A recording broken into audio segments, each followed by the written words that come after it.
ગત રોજ નસવાડી તાલુકાના ઝેર ગામે અચાનક આકસ્મિક રીતે 10 જેટલા મકાનોમાં આગ લાગી હતી।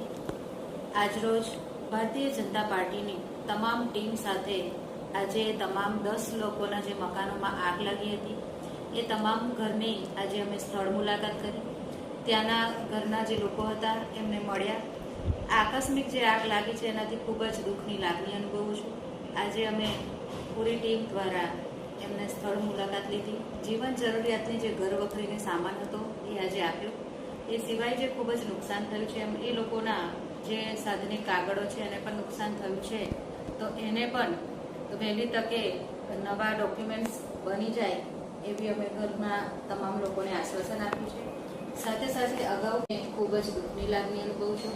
આજરોજ મારી સાથે જિલ્લા પંચાયતના સભ્ય શ્રી કોમલબેન, સાથે જ ધારાસભ્ય શ્રી અભયસિંહભાઈ તડવીજી, ભારતીય જનતા પાર્ટીના પ્રમુખ શ્રી ઉમેશભાઈ, સાથે જ મંડળ પ્રમુખ શ્રી જયરાજભાઈ અને ભારતીય જનતા પાર્ટીના તમામ હોદ્દેદારો, સંગઠનના તમામ હોદ્દેદારો સાથે ઉપસ્થિત રહ્યા।